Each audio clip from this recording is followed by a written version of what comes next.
us to act properly and democratically. I call the honourable member Scott Simpson. Thank you, Mr Speaker. It's a pleasure to speak in the second reading of the Trustee Public Trust Amendment Bill. There is a need for urgency for this bill, Mr Speaker, and the urgency that is required is to protect the public purse from flagrant abuse by negligent trustees who absolve themselves from their responsibilities financial and try and shaft those responsibilities onto the long-suffering and hard-working taxpayer.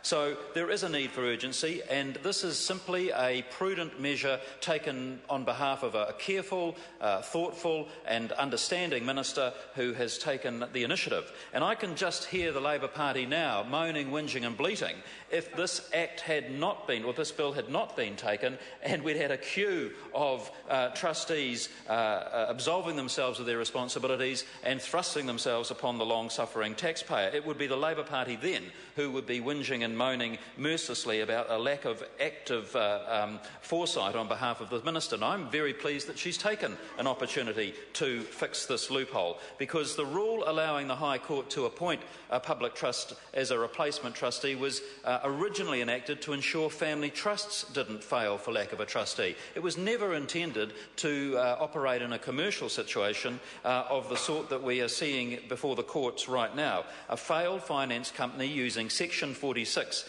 to save itself was not the intention of that section. If used, it enables securities trustees to walk away from their financial obligations and responsibilities, and that's just not on behalf of the New Zealand taxpayer. So, Mr Speaker, it's a great pleasure to support this bill, to give it my strongest commendation and recommendation to the House, and also to thank the Minister for her very good and thoughtful foresight in this matter, and it's very deserving of the urgency that we are according it this evening. I commend it to the House, Mr Speaker. Well said, well said. The question is that the motion be agreed to. I call the honourable member Julianne